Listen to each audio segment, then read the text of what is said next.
I had to climb all kinds of trees to get the most delicate and tender tender twigs. मुझे मतलब all kinds of tree यानी सभी प्रकार के जो पेड़ हैं उन पर चढ़ना पड़ता था to get the most delicate यानी प्राप्त करने के लिए बहुत ही जो कोमल एंड टेंडर ट्विंग्स और जो मतलब जो कह सकते हैं उनको कि जो नरम जो टहनियाँ हैं उनको प्राप्त करने के लिए as he was very fond of young branches of the banyan tree which grows like a like a cathedral to of leaves and branches. I was gathering some one spring day in March when I suddenly heard Kari calling to me in the distance. As if was fond of यानी वो इनका इनसे बहुत प्यार करता था इनका शौकीन था ऑफ द यंग ब्रांचेस उन जो यंग ब्रांचेस का ऑफ द बनियन ट्रीज यानी कि जो पेड़ की या बरगद की मतलब जो टहनियाँ थी यानी बरगद के पेड़ की जो छोटी छोटी टहनियाँ और जो लीव्स पत्ते और ब्रांचेस जो टहनियाँ थी उनके जो मतलब वो उगती थी लाइक कैथीड्रल इट्स अ सिंहासन की तरह दिखाई देती थी या सिंहासन के रूप में उगती थी उनका शौकीन था I was gathering some one spring day in March और मार्च के महीने में एक दिन बसंत के दिनों में यानी मार्च में एक दिन जो बसंत का महीना है उसमें मैं मतलब टहनी को इकट्ठा कर रहा था when I suddenly heard Kari calling to me in the distance और तब मतलब मैंने अचानक से सुनाई दिया जो कारिंग है मुझे मतलब पुकार रहा था या एक तरीके से आवाज़ पुकार रहा था या आवाज़ दे रहा था मतलब काफ़ी कुछ दूरी से as he was still very young the call was more like that of a baby than an elephant. As he was still very young, अभी वो छोटा ही था. The call was more like that of a baby than an elephant. और उसकी जो आवाज़ थी हाथी की आवाज़ छोटे बच्चे के समान थी. I thought somebody was hurting. I thought मैंने सोचा somebody was hurting him कि कोई उसे मतलब चोट पहुंचा रहा है या हर्ट कर रहा है. So I came down from my tree. मैं मतलब उस जिस पेड़ पर मैं चढ़ा हुआ था उससे नीचे आया and ran very fast to the edge of the forest और मतलब जो फॉरेस्ट का जो किनारा था उसकी ओर बहुत तेज़ी से दौड़ा where I had left him जब मैंने उसे छोड़ा था but he was not there लेकिन वो वहाँ पर नहीं मिला आई लुकड ऑल ओवर मैंने हर जगह ढूंढा या देखा but I could not find him लेकिन मैंने लेकिन वह वहाँ नहीं मिला I went near the edge of the water और मैं पानी के किनारे पर पहुंचा एंड आई सा अ black something struggling about its surface और एक मैंने काली चीज़ को मतलब संघर्ष करते हुए पाया जो सरफेस के ऊपर यानी कि जो सतह कह सकते हैं सतह के ऊपर संघर्ष कर रही थी या मैंने पानी के ऊपर की जो सतह थी उस पर जो संघर्ष करते हुए काली चीज़ को पाया then it rose higher and it was the trunk of my elephant then it rose higher और ये मतलब तब ऊपर उठी and it was the trunk of my elephant और ये मेरे हाथी की सूंड थी ट्रंक मीन्स सूंड I thought he was drowning मैंने सोचा कि ये डूब रहा था आई वॉज हेल्पलेस मैं असहाय था because I could not jump into the water and save the 400 pounds of him since he was much higher than I was helpless मैं मतलब ऐसा था बिकॉज क्योंकि I could not jump into the water क्योंकि मैं मतलब पानी के अंदर कूद कर एंड सेव द 400 यानी 400 जो पाउंड के उस हाथी को since he was much higher than कि मतलब उस मुझसे ज़्यादा ऊंचा जो हो चुका था मैं उसको बचा नहीं सकता था बट आई सा हिज बैक राइज अबो लेकिन मैंने देखा कि उसकी जो पीठ थी वो पानी के ऊपर उठते उसको देखा the water and the moment he caught my eyes और उसी क्षण जैसे ही कॉट माई आइज जैसे मतलब उसने मुझे देखा he began to trumpet and struggle up to the shore he began to trumpet उसने मतलब चिंगाड़ना and struggle to the shore और मतलब जो किनारे तक पहुंचने के लिए उसने जो एक तरीके से संघर्ष करना शुरू कर दिया देन स्टिल ट्रम्पटिंग और उसके बाद मतलब चिंगाड़ते हुए ही पुस्ट मी मतलब उसने मुझे पानी में धकेल दिया इनटू द वाटर पानी के अंदर धकेल दिया and I fail into the stream और मैं नदी के अंदर गिर गया आई saw a boy laying flat on the bottom of the river. और मैंने देखा कि जो एक लड़का था कि एक बॉय जो लेइंग फ्लैट यानी कि on the bottom of the river यानी नदी के जो तलहटी पर मतलब वो लेटा हुआ है. He had not altogether touch bottom but was somewhat afloat. He had not altogether touch bottom यानी अभी मतलब उसने जो तलहटी को नहीं छुआ था या मतलब तलहटी तक नहीं पहुंचा था, बट वो सम वाट अफ्लोट अभी मतलब जो उसमें से कोई मूवमेंट हो रही थी या एक तरीके से तैरती हुई सी जो अवस्था में था. I came the surface to the water to take my breath and there Kari was standing, his feet planted in the sand back and his trunk stretched out like a hand waiting for mine. I came to the surface में मतलब पानी के ऊपर of the water मैं जो पानी की सतह पर आया टू टेक माई ब्रेथ मतलब सांस लेने के लिए. And there Kari was standing और वहाँ पर कारी खड़ा था. His feet planted in the sand back and his trunk stretched out like a hand waiting for mine. His feet planted in the sand back और जो नदी के किनारे पर मतलब उसके जो पाँव थे वो रेत पर गड़े हुए थे. And his trunk stretch out like hand waiting for mine और उसकी जो सूंडी मतलब आगे की तरफ ऐसी फैली हुई थी जैसे मतलब वो मेरा एक तरीके से वेट कर रही हो या फिर मतलब एक तरीके से प्रतीक्षा में फैली हुई थी. I drive drown I dived sorry down again and pulled the body of the drowning boy to the surface, but not being a good swimmer, I could not swim ashore, and the slow current was already dragging me down. I dived means गोता लगाना. मैंने मतलब दोबारा से down again मैंने दोबारा से मतलब उसके अंदर गोता लगाया, पानी के अंदर गोता लगाया. And pulled the body of the droning boy और उस जो डूबते हुए जो लड़के की बॉडी को मतलब खींचना चाहा टू द सरफेस मतलब सतह पर लाने के लिए. But not being a good swimmer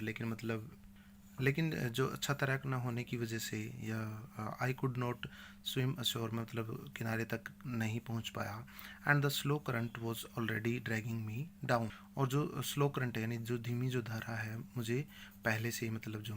पीछे की तरफ धकेलती हुई ले जा रही थी. Seeing us drift by in the current, Kari who was usually slow and ponderous, suddenly darted down like a hawk and come halfway into the water where I saw him stretch out his trunk again. Seeing us drift by in the current हमें कह सकते हैं मतलब जैसे धारा के साथ मतलब बहते हुए ड्रिफ्ट मीन्स बहते हुए Kari who was usually slow and ponderous जो मतलब हमेशा जो धीमी और कह सकते हैं पॉन्डर भारी भरकम जो शरीर वाला है सडनली अचानक से डार्टेड डाउन लाइक अ हॉक यानी अचानक से एक भाज की बात थी जो नीचे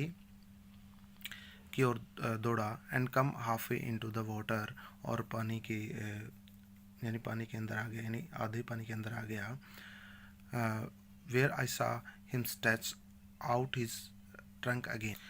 जहाँ मैंने उसे मतलब जो स्ट्रेच यानी फैलाते हुए आउट हिज ट्रंक अगेन अपनी जो ट्रंक को दोबारा मतलब फैलाते हुए उसे देखा था. I raised up my hand to catch it and it slipped. I raised up my hand मैंने अपना हाथ उठाया टू कैच उसे पकड़ने के लिए इट एंड इट स्लिप लेकिन मेरा जो हाथ था वो फिसल गया. I found my self going under the water again. मैंने फिर पाया अपने आप को जो है going under the water again पानी के अंदर दोबारा जाते हुए पाया. But this time I found that the water was not very deep. लेकिन इस समय मैंने मतलब इस दौरान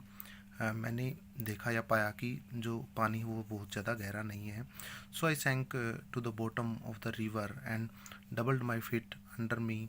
and then suddenly kicked the river bed and so shot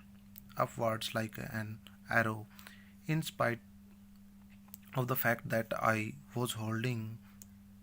and drowning boy with my hand. So I sank to the bottom of the river. इसलिए मैंने नदी के जो तल तक मतलब एक तरीके से डुबकी लगाई and double my feet under me, और अपने जो दोनों पाँव को जोड़कर under me, then I suddenly kick the river bed, और मैं जो नदी का जो तल था उसके अंदर मैंने जोर से किक मारी and so shot upward like an arrow, और जो लाइक एरो यानी तीर की भांति मैं अपवर्ड यानी ऊपर की ओर बढ़ा। In spite of the fact that I was holding the drowning boy with my hand, in spite of the fact, और बावजूद इसके कि ये सच था, that I was holding the drowning boy with my hand, और जो मतलब डूबा हुआ जो लड़का था वो मेरे हाथ में भी मेरे साथ ऊपर की तरफ बढ़ रहा था या मेरे साथ में था। As my body rose above the water, I felt a lasso around my neck.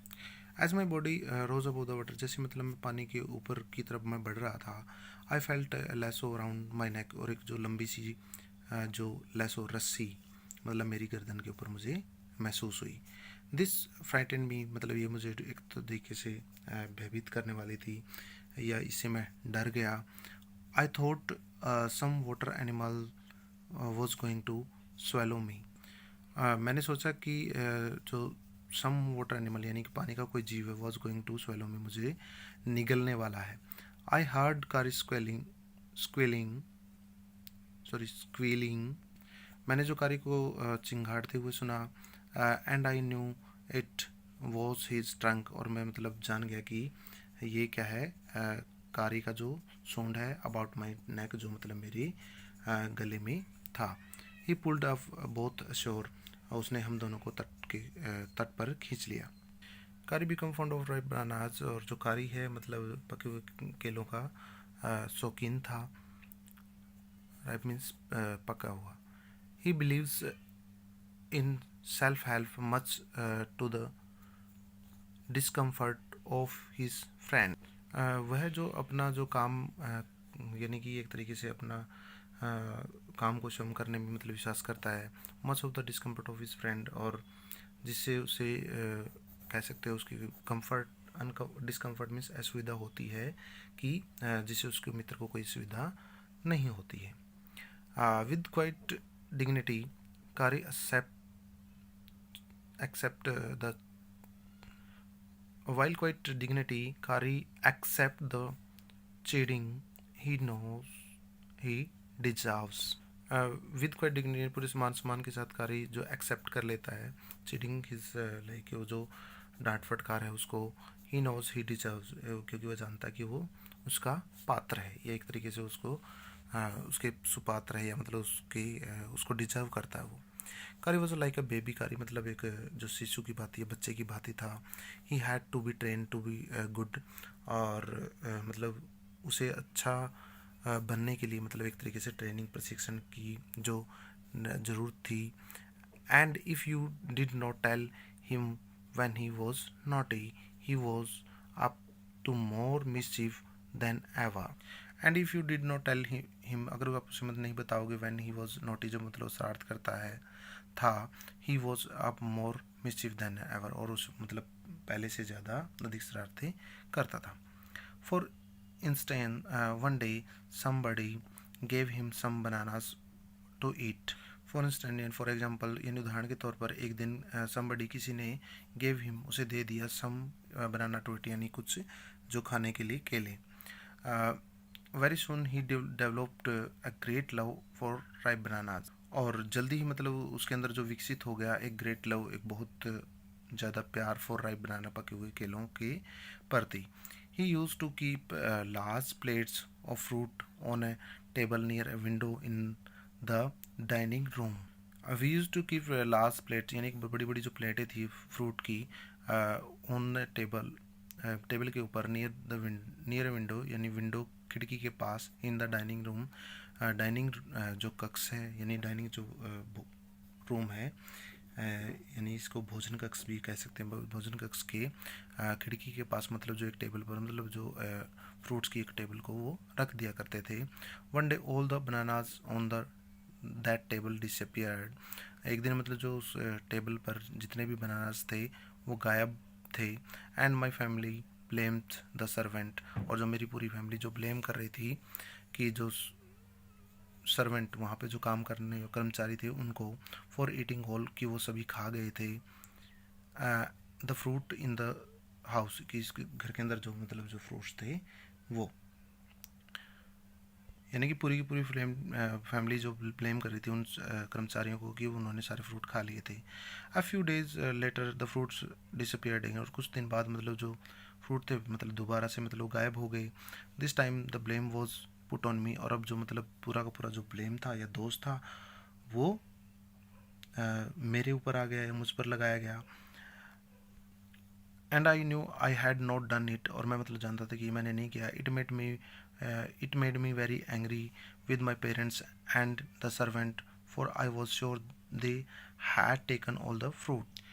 It made me very angry, और मतलब इस तरीके से मुझे मतलब गुस्से से भर दिया विद माई पेरेंट्स में, कि मेरे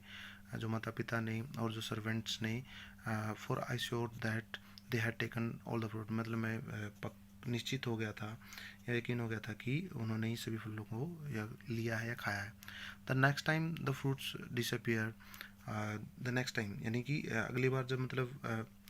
जो फ्रूट्स थे वो डिसअपियर हुए, गायब हुए। I found a banana all smashed off a Kari's pavilion, और तब मैंने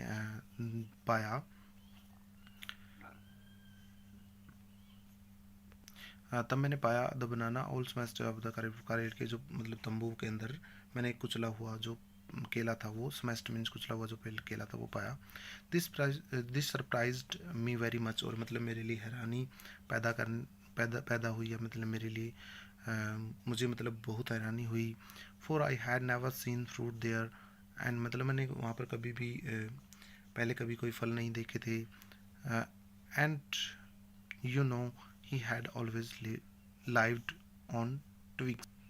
एंड एज यू नो, और जैसा आप जानते हो, जैसा आपने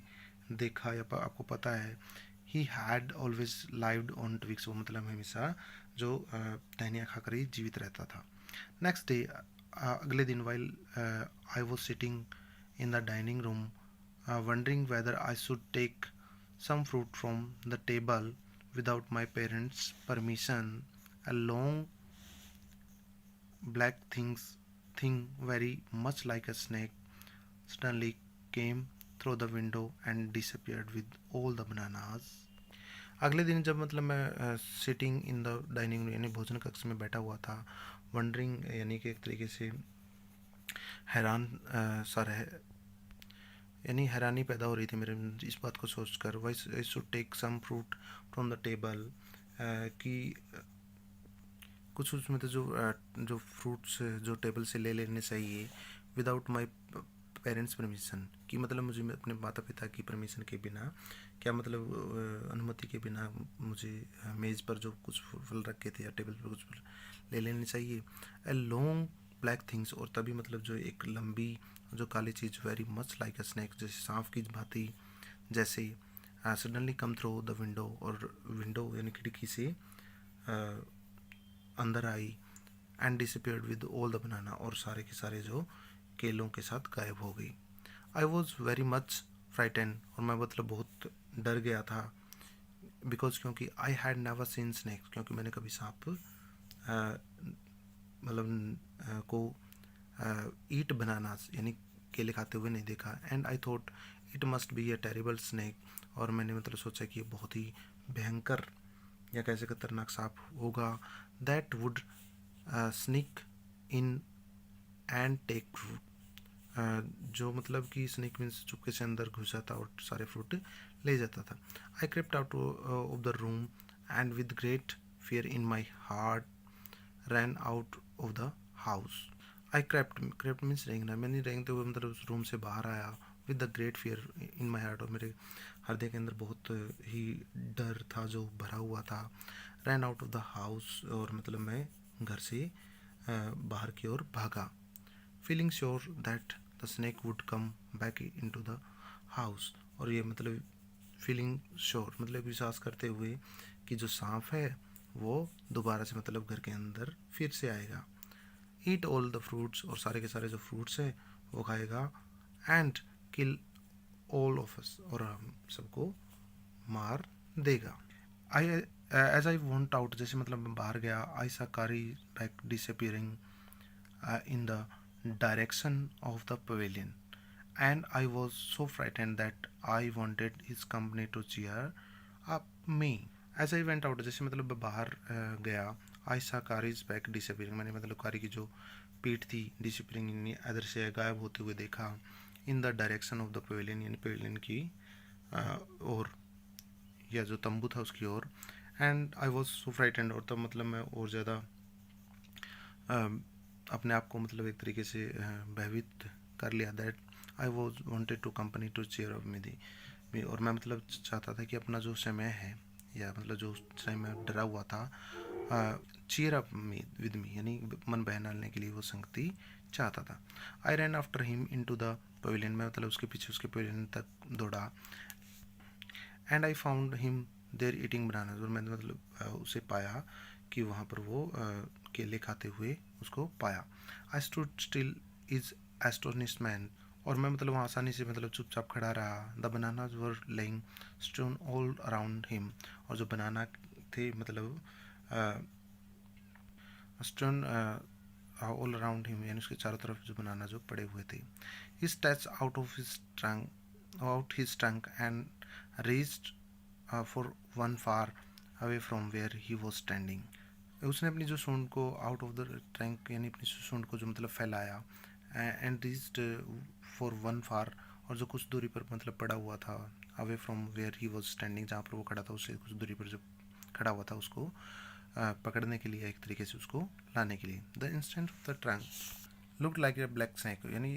उस तरह the instance of the snake trunk, यानी जो सूंड थी वो एक काले ब्लैक स्नैक, यानी काले सांप की भांति जो दिखाई दे रही थी। एंड आई रियलाइज, और मैं जब महसूस हुआ, दैट कारी वॉज द थीफ, यानी कि जो कारी है यही चोर था। आई वेंट टू हिम, मैं उसके पास गया, pulled him in out by there, उसे कान से पकड़कर उसे बाहर लेके आया, and joyously showed my parents that it was Kari and not I that had eaten all the fruit these many weeks. मतलब उसे मैं कान से पकड़ कर बाहर ले आया, और खुशी के मारे मतलब अपने पेरेंट्स को ये दिखाया कि ये कारी था, नॉट आई, में कि मैं नहीं था, that had eaten all fruits this many weeks, यानी पिछले सप्ताह से जो फ्रूट्स को खाता जा रहा था। देन आई स्कोल्डेड हिम, मतलब तब मैं उस पर चिल्लाया, for elephant understand word as well as children, यानी जो फॉर अंडरस्टैंड एलिफेंट, तब मैं मतलब उस पर चिल्लाया क्योंकि जो एलिफेंट है वो अंडरस्टैंड करते जैसे मतलब बच्चे शब्दों को सुनते वैसे। And I said to him, तब मैंने उसे कहा, next time I see you stealing fruits, अगर मैंने मतलब अगली बार मतलब कोई भी मतलब फ्रूट्स चुराते हुए तुम्हें पाया, यू विल बी whipped, यानी कि तुम्हें चाबुक लगाए जाएंगे। He know that we were all angry with him, जानता था कि मतलब हम उस पर जो गुस्सा है एक तरीके से मतलब कह सकते हैं नाराज़ थे। इवन द सर्वेंट, यहाँ तक कि नौकर भी, his pride was so injured that he never stole another things from the dining room. His pride was so injured, यानी उसका जो सम्मान था वो इतना इंजर्ड हुआ या आहत हुआ, दैट ही नेवर स्टोल, यानी उसके बाद मतलब उसने कोई भी जो चीज़ है जो डाइनिंग रूम से कभी भी नहीं चुराई। And from then on if anybody gave him any fruit, और उसके बाद मतलब कोई भी मतलब उसे कोई फ्रूट देता, he always squealed as if to thank them, और वो मतलब चिंगाड़ कर मतलब ऐसे कहता जैसे मतलब उसका धन्यवाद कर रहा हो। An elephant is willing to be punished for having done wrong, but if you punish him without any reason, he will remember it and pay you back in your own coin. An elephant is willing to be punished for having done wrong. हाथी जो होता है वो मतलब गलत काम करने के लिए के बाद मतलब जो सजा पाने के लिए वो तैयार रहता है, but if you punish him, लेकिन अगर आप मतलब उसे बिना बात के कह सकते हो, but if you punish him without any reason, अगर बिना मतलब कोई कारण के आप अगर उसे सजा दोगे, ही विल रिमेंबर, वो याद रखेगा, इसे, एंड पे you back in your own coin, और